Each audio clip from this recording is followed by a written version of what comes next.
황영감의 바다 건너온 종이 금표. 전 재산 날린 충격의 결말. 여러분 안녕하십니까? 오늘 제가 여러분께 들려드릴 이야기는 200년 전 조선시대 이야기입니다만 놀랍게도 2025년 오늘날과 똑같은 이야기입니다. 바다 건너온 종이 금표와 피눈물 나는 유산. 이 제목을 보시면서 혹시 무엇이 떠오르시나요? 비트코인? 주식? 부동산 투자? 코인? 맞습니다. 이 이야기는 바로 투기에 관한 이야기입니다. 평생 성실하게 일해서 모은 재산을 한순간에 날려버린 한 노인의 비극. 그리고 그 재산을 노리며 아버지의 옷소매를 뒤지는 자식들의 추악한 모습. 이 이야기의 결말은 여러분을 경악하게 만들 것입니다. 하지만 동시에 여러분은 이 이야기를 들으면서 아, 나도 조심해야겠구나라는 깨달음을 얻으실 겁니다. 특히 우리 세대 50대, 60대 분들은 이 이야기에 더욱 주목해 주시기 바랍니다. 은퇴 후 목돈이 생기면 그 돈을 어떻게 굴릴까 고민하게 됩니다. 그때 누군가 다가와서 이거 하시면 10배, 100배 됩니다라고 속삭인다면 황영감처럼 될 수 있습니다. 자, 그럼 지금부터 조선 후기. 한양 근방의 한 마을에서 벌어진 통렬하면서도 뼈아픈 이야기 속으로 함께 들어가 보시겠습니다. 이 이야기가 끝날 때쯤 여러분은 분명 무언가를 깨닫게 될 것입니다. 준비되셨습니까? 일부 평범한 농부 황영감. 때는 조선 후기 한양에서 멀지 않은 어느 마을. 황영감은 평생을 농사지으며 살아온 평범한 농부였습니다. 그는 특별히 똑똑하지도 부유하지도 않았습니다. 하지만 성실했습니다. 새벽같이 일어나 밭을 갈고 해가 질 때까지 일했죠. 그렇게 40년을 일한 결과 황영감은 제법 땅을 모았습니다. 논 3마지기, 밭 2마지기. 당시로서는 중산층 정도 되는 재산이었습니다. 황영감에게는 3명의 자식이 있었습니다. 장남, 차남, 그리고 막내딸. 내가 죽으면 이 땅을 너희에게 물려줄 거다. 장남은 논 2마지기, 차남은 논 1마지기와 밭 1마지기, 딸은 밭 1마지기. 황영감은 평생의 계획을 세워두고 있었습니다. 자식들도 아버지의 뜻을 알고 있었고 각자 그 재산으로 무엇을 할지 계획하고 있었죠. 평화로운 일상이었습니다. 하지만 인생이란 언제나 예상치 못한 방향으로 흘러가는 법입니다. 여러분도 그런 경험 있으시죠? 평생 계획대로 살다가 어느 순간 전혀 예상 못한 일이 터지는 경우. 특히 돈 문제는 더욱 그렇습니다. 황영감에게도 바로 그런 순간이 찾아왔습니다. 2부 이선비의 유혹.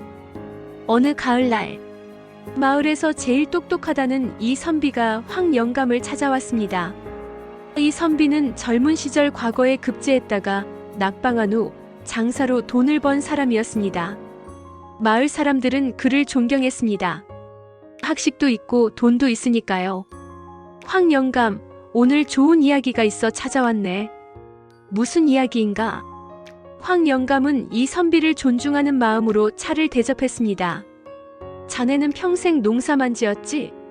그래서 땅만 믿고 사는가? 그럼 땅을 믿지 않으면 뭘 믿겠나? 땅은 거짓말을 하지 않지. 황영감은 당연하다는 듯 대답했습니다. 이선비는 고개를 저었습니다. 그게 바로 자네가 가난한 이유일세. 세상이 변하고 있다네. 이제는 땅이 아니라 금표의 시대야. 금표? 그게 뭔가? 황영감은 처음 듣는 말에 고개를 갸웃했습니다. 이선비는 품에서 화려한 종이 한 장을 꺼냈습니다. 그 종이에는 알 수 없는 서양 문자와 금빛 무늬가 그려져 있었습니다. 이것이 바로 금표일세. 바다 건너 서역에서 통용되는 금의 증표지. 이것 하나면 땅 10마지기 값을 한다네. 저 종이 한 장이? 황영감은 믿을 수 없다는 표정을 지었습니다. 그렇다네. 더욱 놀라운 건 이 금표는 시간이 지날수록 가치가 올라간다는 거야. 1년 전에는 땅 5마지기 값이었는데 지금은 10마지기 값이 되었지. 내년에는 20마지기, 내후년에는 40마지기. 이 선비는 눈을 반짝이며 말했습니다. 땅은 어떤가? 세금은 내야 하고 흉년 들면 소출도 없고 자식들이 싸우기만 하지. 하지만 금표는 다르네. 나라에서도 추적 못하고 가만히 둬도 10배, 100배가 되지. 황 영감은 코웃음을 쳤습니다. 허허 이선비. 세상에 그런 게 어디 있나? 그건 사기꾼들이나 하는 소리 아닌가? 자네가 그렇게 생각하니 계속 가난한 거야. 이선비는 약간 화가 난 듯 말했습니다. 좋네. 그럼 내가 증명을 해보이지. 자네에게 작은 금표 하나를 팔겠네. 땅밭 마지기 값만 주면 되네. 그리고 1년 후에 확인해보게. 그때 가서 가치가 올랐으면 더 사고 안 올랐으면 그만두면 되지 않나? 황 영감은 망설였습니다. 하지만 이 선비에 대한 신뢰와 호기심이 그를 움직였습니다. 좋네. 한번 해보지 뭐. 여러분, 이 순간을 주목해 주십시오. 바로 이 순간이 황 영감 인생의 분기점이었습니다. 우리도 살면서 이런 순간을 맞이합니다. 누군가 좋은 투자처를 알려준다고 할 때 그 유혹을 뿌리치기는 쉽지 않죠. 특히 그 사람이 믿을 만한 사람이라면 더욱 그렇습니다. 3부 달콤한 거짓말. 황 영감은 땅밭 마지기를 팔아 금표 한 장을 샀습니다. 그리고 1년이 지났습니다. 이 선비가 다시 찾아왔습니다. 황 영감, 자네가 산 금표의 가치가 얼마나 올랐는지 아나? 얼마나 올랐는가? 2배일세. 이제 땅 한 마지기 값이 되었어. 이 선비는 장부를 펼쳐 보여줬습니다. 정말로 숫자가 2배로 늘어나 있었습니다. 황 영감의 눈이 휘둥그레졌습니다. 정말인가? 물론이지. 그래서 내가 자네에게 제안하는데 지금 더 사두는 게 좋을 걸세. 내년에는 4배가 될 테니까. 황 영감은 흥분했습니다. 1년에 2배라니. 땅은 10년을 붙여도 이렇게 안 불어나는데. 그날 밤 황 영감은 잠을 이루지 못했습니다. 머릿속으로 계산을 했습니다. 땅 3마지기를 팔면 금표를 6장 살 수 있어. 그게 1년 후 12장이 되고 2년 후 24장이 되고. 상상만 해도 가슴이 두근거렸습니다. 다음 날 황 영감은 이 선비를 찾아갔습니다. 이 선비, 나 땅을 좀 더 팔아서 금표를 사고 싶네. 오호, 결심했나? 좋은 선택일세. 황 영감은 처음에는 조심스럽게 땅 한마지기를 팔았습니다. 그리고 6개월 후 이 선비가 또 찾아와서 장부를 보여줬습니다. 금표 가치가 또 올랐다고 했습니다. 보게, 이제 땅 2마지기 값이 되었네. 황 영감은 완전히 빠져들었습니다. 그는 자식들 몰래 나머지 땅까지 모두 팔기 시작했습니다. 아버지, 땅을 왜 파십니까? 장남이 의심스러운 눈으로 물었습니다. 너희는 걱정 말거라. 내가 훨씬 더 큰 것을 준비하고 있다. 황 영감은 자신만만하게 대답했습니다. 그는 밤마다 장부를 보며 중얼거렸습니다. 이게 다 금이다. 나는 이제 한양 제1의 부자가 될 거야. 그의 눈빛은 점점 광기로 물들어갔습니다. 여러분, 이 장면을 보시면서 무엇이 떠오르나요? 혹시 주변에 이런 분 계시지 않나요? 코인에 빠져서 집까지 판 사람, 주식에 올인해서 빚까지 진 사람, 다단계에 속아서 전 재산을 날린 사람. 황 영감의 모습이 바로 그들의 모습입니다. 탐욕에 눈이 멀면 이성적인 판단을 할 수 없습니다. 사부 거품의 붕괴. 2년이 지났습니다. 황 영감은 모든 땅을 팔아 금표를 샀습니다. 장부상으로 그의 재산은 원래의 10배가 되어 있었습니다. 하하, 나는 이제 엄청난 부자야. 황 영감은 자식들을 불러 모았습니다. 얘들아, 내가 죽을 때 너희에게 상상도 못할 보물을 주마. 땅 따위와는 비교도 안 되는 것이지. 자식들은 반신반의했습니다. 아버지, 대체 뭘 하신 겁니까? 때가 되면 알게 될 것이다. 하지만 운명의 날은 예고 없이 찾아왔습니다. 어느 날 아침 마을에 흉흉한 소문이 돌기 시작했습니다. 서역의 금표값이 폭락했다더라. 이 선비가 팔던 그 금표 말이야? 응, 알고 보니 그게 사기였대. 서역에서는 그런 금표 자체가 존재하지도 않는다더라. 황 영감은 그 소문을 듣고 얼어붙었습니다. 아니야. 그럴 리 없어. 그는 급히 이선비를 찾아갔습니다. 하지만 이선비의 집은 텅 비어 있었습니다. 이선비가 어디 갔소? 이웃에게 물었지만 아무도 몰랐습니다. 그 양반 사흘 전에 짐 싸서 어디론가 떠났던데요. 황 영감은 다급히 집으로 돌아와 금표들을 꺼냈습니다. 화려한 금빛 무늬가 그려진 종이들. 하지만 자세히 보니 그것은 그냥 종이였습니다. 서역 문자처럼 보였던 것도 그냥 낙서에 불과했습니다. 황 영감은 비명을 지르며 쓰러졌습니다. 오부 자식들의 추악한 모습. 아버지. 자식들이 달려왔습니다. 하지만 그들이 걱정한 것은 아버지의 건강이 아니었습니다. 아버지, 그 금표가 어디 있습니까? 장남이 황 영감의 옷소매를 잡아 끌었습니다. 땅을 팔아서 산 게 그거라고요? 그럼 우리 유산은요? 차남도 아버지의 품을 뒤졌습니다. 아버지, 정신 차리세요. 남은 재산이라도 건져야죠. 막내딸까지 나서서 아버지의 방을 뒤지기 시작했습니다.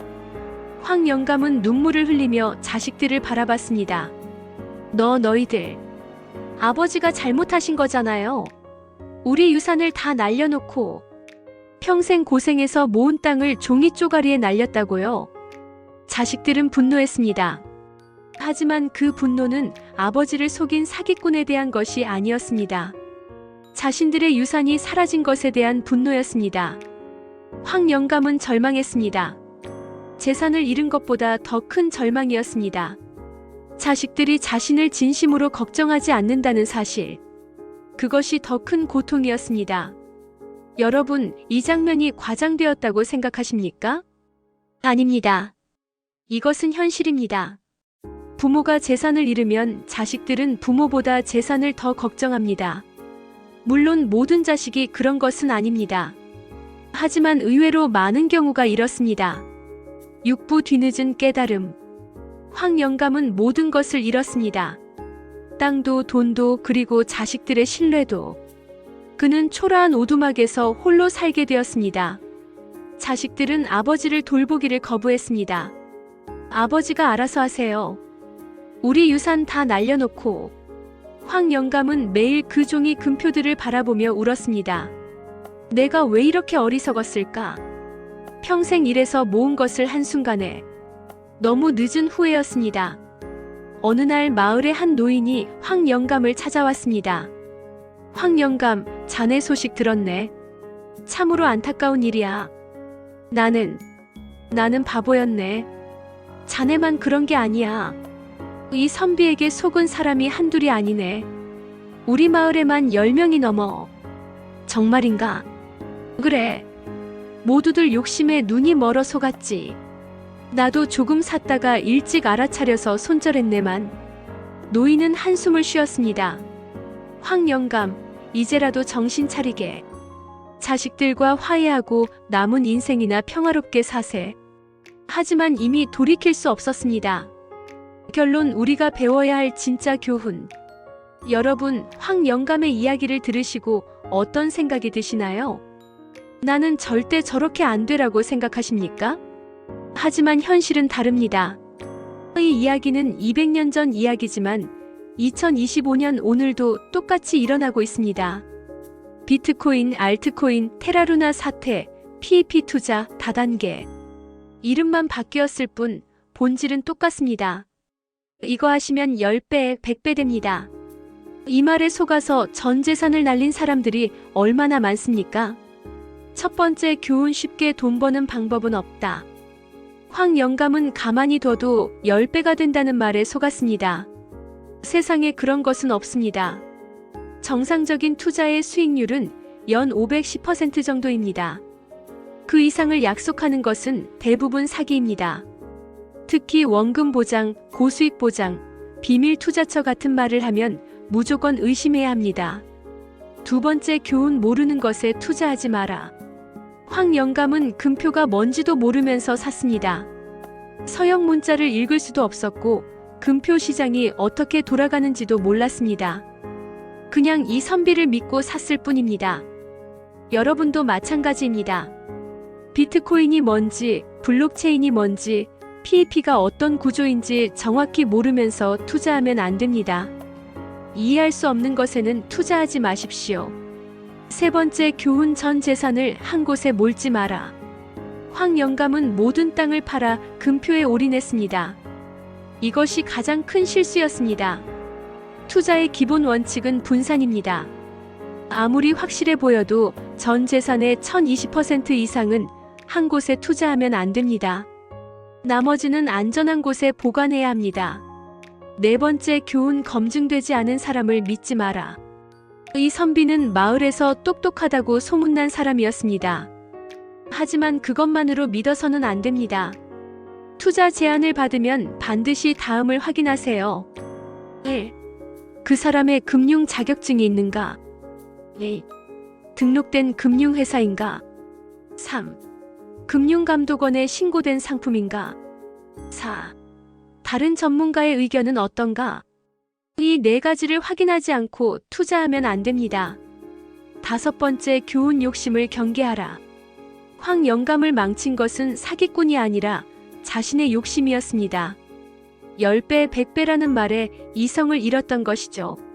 나이가 들수록 욕심을 줄여야 합니다. 안정적으로 연 5% 수익이 나면 감사히 여겨야 합니다. 여섯 번째 교훈, 실질적인 노후 자금 관리법. 그렇다면 은퇴 후 목돈을 어떻게 관리해야 할까요? 1. 60%는 안전 자산 예금, 국채, 안전한 연금보험 등에 보관하세요. 2.